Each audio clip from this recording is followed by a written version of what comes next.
Now I'm going to go out on a limb and venture a guess that you've never viewed a tutorial that began by showing you bad images, but that's exactly what we're going to do here today. This is from a portrait session I took from, several years ago with Courtney, and she's one of my favorite models. She can give you a different look with just a twitch of a muscle. So we took a lot of pictures. And some of these are very, very good. And then there were some good ones that were just out of focus. And those are the ones that I want to show you and kind of give you a little bit of a perspective on what is achievable and what is not, what is salvageable, I guess, and what is not. So let's go ahead and take a look. I'm going to go ahead and go to full view on these, and we'll start with this image right here that will give you a very good idea of what a really nice, sharp, clean image is. And this is it right here. Notice the eyes, particularly this one, but to a lesser degree, this one. Both these eyes are in focus. The nose and the mouth, I shot this at 5.6 to give me that little bit of depth of field. So this is our baseline, and then as we progress into other images, here's another good sharp one. I like this expression. But now look at this one. It's also very, very good.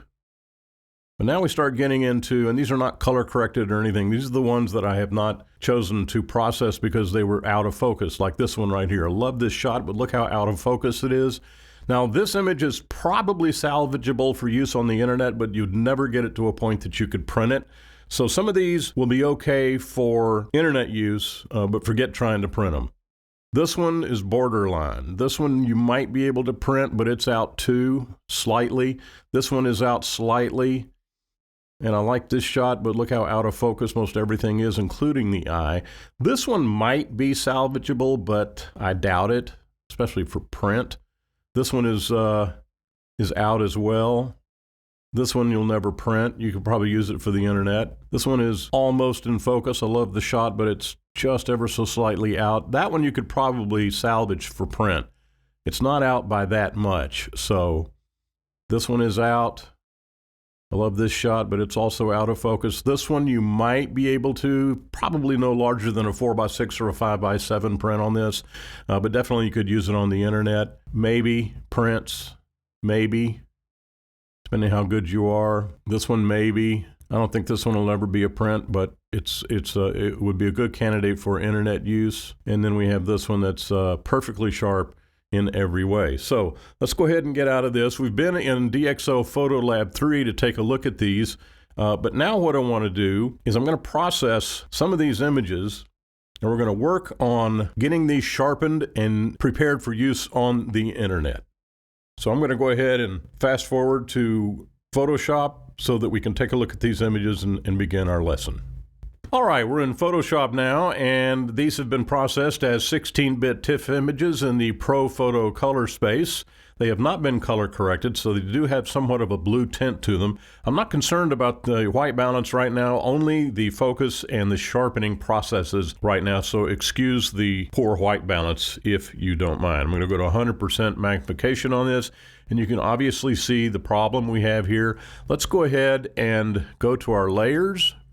And I'm going to go ahead and do 2 copy layers. I'm going to work on the top layer. And let's begin by going into the unsharp mask.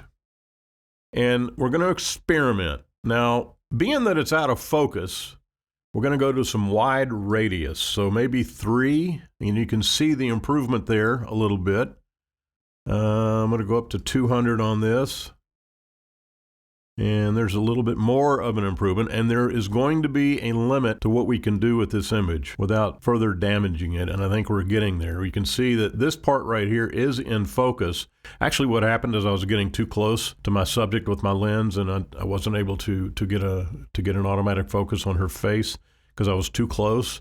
But that's going to be about all we're going to be able to do with this. Let me go back to 3 and increase the amount to 300. And I think that's going to just about be all we're going to be able to get out of this. Let's go ahead and hit save on that, and then let's look at before and after. Before and after. And the hair down here along her chin, lower jaw area is really too sharpened. It's over sharpened, I guess the word is. And so we want to kind of balance this. So what I'm going to do is come up to layers And I'm going to put a mask on here, go get my brush, and then I want to put my flow down around, 10% in that neighborhood, and then just paint in a little bit of this over-processed area so that you don't have that distraction down here. Just to take out that over-sharpened appearance on this part of the hair. And I think that's going to be just about all we're going to be able to do on that. That's all we kind of need, just something to back it off from where it was. Get this little area right up here.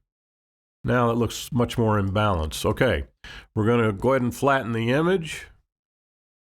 And then from here, we're going to resize. So notice that when we do these out of focus images, it's a two-step process. We do sharpening as a full-size, high-resolution image. And then when we resize the image, let's go ahead and go to 100.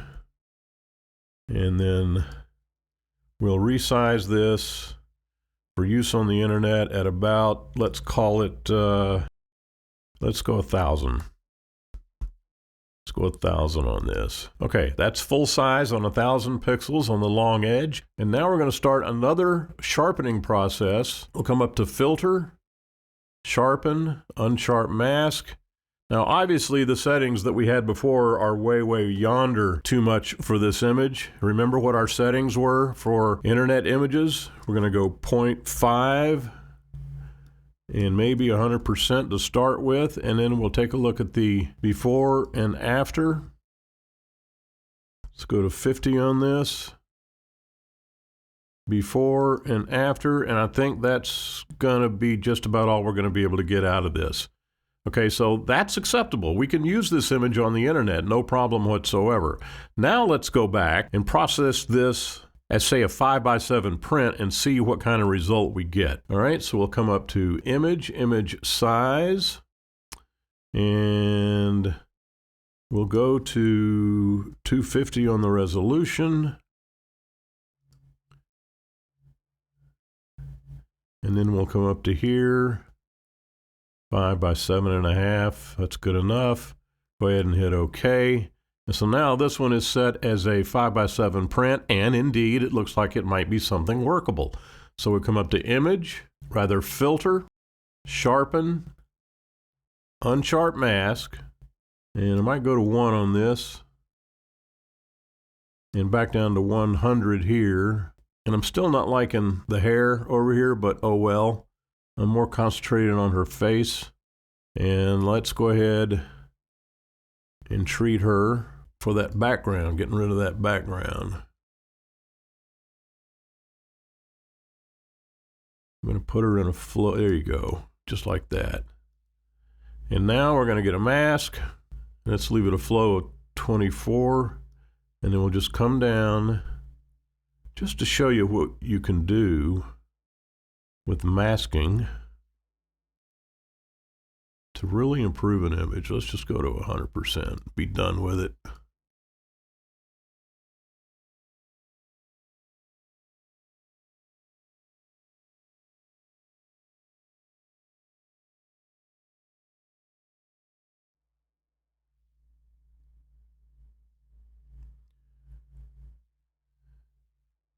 And just like that. There we have it. There's what you call a floating head portrait. It's got a black turtleneck against a black background and all that hair and everything. I think it's a really nice effect. Now, this particular image you may or may not agree with is the one that you want to hold up to the world, but it's a very good example of recovering a image that's out of focus, and I certainly would print this as a 5x7, but no larger than this. I mean, we've done all we can do. It's not perfect, but I think it's good enough to print at least 5x7, certainly for the internet, as we saw. Here's another one. This one I like, but it's also out. I like that expression. See what we got. Yeah, that one is in focus. So you can see how much better images look when you've done it in camera. Now look at this one. This one is unsalvageable, but let's go ahead and work on it, and I'll show you why it's unsalvageable. All right, we're going to go JJ, and we're going to get 2 copulators, and then come up to Filter,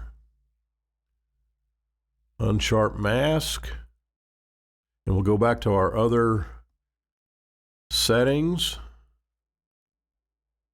And it's coming up a little bit, but nowhere near enough to be usable either on the internet or as a print, obviously as a print. Let's try 4.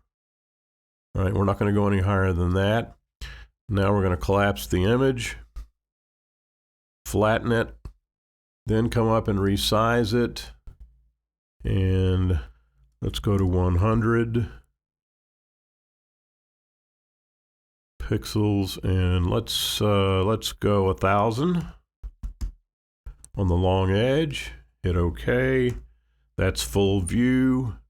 And now we can come up to the filter. See, it's a 2-stage sharpening process. We do a little bit of sharpening when it's a full resolution image. Then we resize the image and do some more sharpening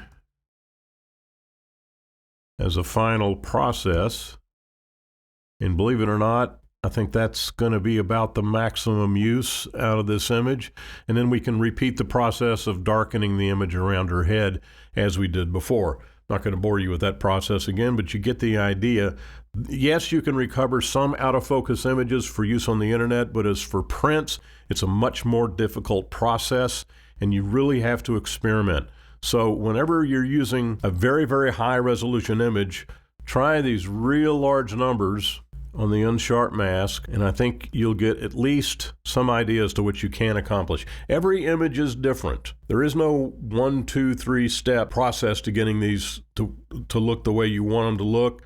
But this one is very, very difficult. I wouldn't print this one under any circumstance, but if you want to use it as a small JPEG for the internet, then it might work. But experimentation is the key, and don't forget that when you're trying to recover an out-of-focus image, it's a 2-step sharpening process. Step number 1 is full resolution. Step number 2, when you get it to its final size, then you do another sharpening process with much smaller values in your Unsharp Mask dialog box. So that's the process you want to use when trying to sharpen out-of-focus images in Photoshop.